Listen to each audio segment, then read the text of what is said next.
नमस्ते मित्रों, आज हमारा देश एक भयंकर यातना से गुजर रहा है, जिसका एक राज्य मणिपुर पिछले 4 महीने से दंगे की आग में झुलस रहा है। दुर्भाग्य की बात यह है कि इस पर किसी भी पार्टी या किसी भी राजनीतिक संगठन, किसी भी मीडिया चैनल के द्वारा ये 4 महीने से केवल और केवल चर्चाएं हो रही हैं।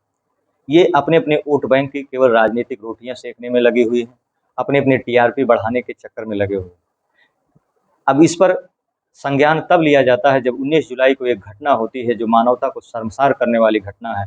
वैसे तो हमारा देश यत्र नार्यस्तु पूज्यन्ते रमन्ते तत्र देवता की बात करता है, यानी जहाँ नारी की पूजा होती है देवता वहीं निवास करता है। हमारी सनातन संस्कृति रही हुई है कि हम अपने से कमजोर वर्ग और नारी की हम सम्मान करते आ रहे हैं, हम दूसरे के अधिकार के लिए लड़ते आ रहे हैं। लेकिन जिस प्रकार मणिपुर के दंगे को मैनिपुलेट करके एक विषय विशेष की तरफ मोड़ दिया गया, इस पर मैं आप लोगों को ध्यान आकर्षित करना चाहता हूँ। वैसे यह घटना बहुत ही निंदनीय है। जिस प्रकार वह कृत्य किया गया, ये किसी भी प्रकार से मानवता के दायरे में नहीं आती, यह दानवता के दायरे में आती है। वैसे यह घटना कोई नई नहीं है, पश्चिमी बंगाल में घटना यह घटी है। आपकी देखा जाए तो राजस्थान, मतलब जहाँ कहीं भी दंगे होते हैं इस तरीके की घटनाएं होती हैं।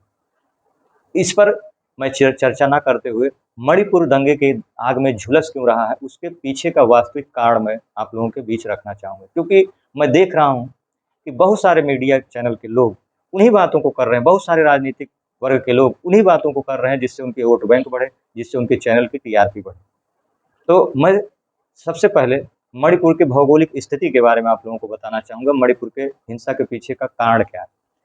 तो मणिपुर का जो क्षेत्रफल है 22,327 वर्ग किलोमीटर में फैला हुआ है। इसका जो भौगोलिक विभाजन है यह 2 क्षेत्रों में है, पहला पहाड़ी क्षेत्र, दूसरा घाटी या मैदानी क्षेत्र। पहाड़ी क्षेत्र जो 90% भूभाग में है, जिसमें 42.8% जो कि जनसंख्या नागा और कुकी जैसी जनजातियों का है, और घाटी क्षेत्र में की बात करें जो कि 10% भूभाग है, जिसमें 57.2% जो जनसंख्या है वो मैतेई समुदाय की। वहीं अगर मणिपुर की हिंसा का कारण की बात करें तो मणिपुर की हिंसा के कारण के पीछे सबसे बड़ा कारण घटिया कानून, दूसरा कारण आरक्षण व्यवस्था, तीसरा कारण धर्मांतरण, चौथा कारण घुसपैठ और पांचवा कारण नशाखोरी, अवैध तस्करी। इन कारणों के बारे में अब आप सोच रहे होंगे घटिया कानून कैसे, तो मैं इस पर चर्चा करना चाहूँगा, आपका ध्यान आकर्षित करना चाहूँगा। आज भी 1873 के बने हुए ब्रिटिश फ्रंटियर रेगुलेशन एक्ट लागू होता है, जिसमें उन पहाड़ी क्षेत्रों को एक विशेषाधिकार दिया जाता है जिसे इनर लाइन परमिट कहते हैं। बिना उनकी अनुमति को कोई वहां जा नहीं सकता, कोई बाहरी व्यक्ति नहीं जा सकता। ये अंग्रेजों ने अपने अनुकूल व्यवस्था बनाई, किंतु दुर्भाग्य से आज भी वह कानून चल रहा है। दूसरा एक्ट है लैंड रिफॉर्म एक्ट, जिसके अंतर्गत इन जनजातियों को, यानी नागा और कुकी जनजातियों को एक विशेषाधिकार दिया गया कि आप मैदानी क्षेत्रों के, यानी मैतेई समुदाय के लोगों की जमीन खरीद सकते हैं। यदि मैतेई समुदाय आपका जमीन खरीदना चाहें तो नहीं खरीद सकते। ये 2 प्रमुख कारण हिंसा के पीछे माने जाते हैं। तीसरा कारण आरक्षण। अब आप सोच रहे हैं आरक्षण कैसे? आज़ादी के बाद मैतेई समुदाय के लोगों को एससी और ओबीसी का दर्जा प्राप्त। 19 अप्रैल के पहले मणिपुर लंबे समय से अपने आप को एसटी दर्जा दिलाने के लिए संघर्षरत रहा, बार बार प्रयास करता रहा है कि हमें भी एसटी का दर्जा दिया जाए। आप सोच सकते हैं कि लोग एसटी में क्यों जाना चाहते हैं, क्योंकि जो आरक्षण का लाभ है वह वो लेना चाहते हैं। यही लाभ मैतेई समुदाय लेने के लिए हाई कोर्ट में उन्होंने एक याचिका डाली, जिसमें हाई कोर्ट ने कहा, राज्य सरकार को निर्देश किया 10 साल से पुरानी केंद्रीय जनजाति मामले को पेश कर और मैतेई समुदाय को जनजाति का दर्जा दिया जाए। जिस पर एक अफवाह उड़ती है कि मैतेई समुदाय को जनजाति का दर्जा दिया गया, जिसके कारण कुकी और नागा समुदाय के लोगों ने मैतेई समुदाय के मठ मंदिरों को जलाना चालू कर दिए और वहां दंगा भड़क गया। यह इसलिए हुआ क्योंकि हमारे देश की घटिया कानून व्यवस्था के कारण, यदि सही समय पर सही नियंत्रण किया गया होता तो आज यह दंगा ना भड़कता। आपको जानकारी होनी चाहिए धर्मांतरण की बात।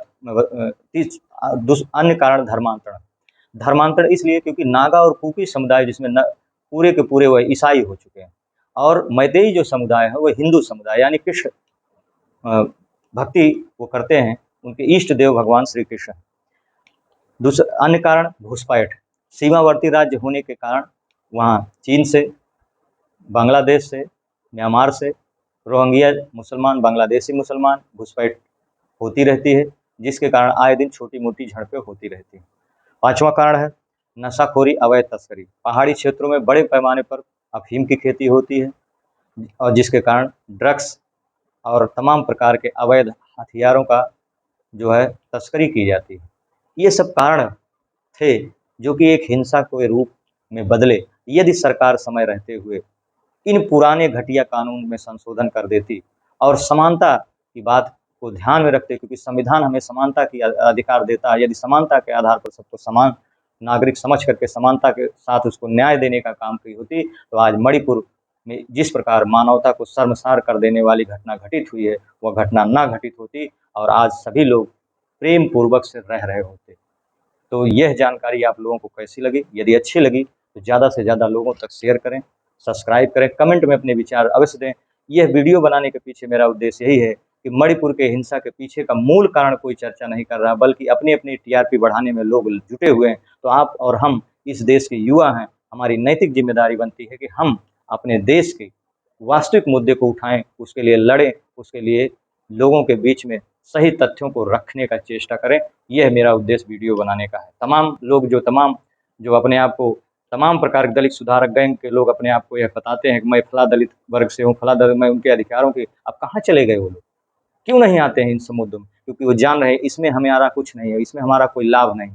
तो इसलिए बंधुओं, आपसे मेरा निवेदन है, इस जानकारी को ज़्यादा से ज़्यादा लोगों तक शेयर करें, जिससे अन्य कोई राज्य इस तरीके से अफवाह में, दंगे की आग में ना झुलसे। धन्यवाद। जय हिंद, जय भारत।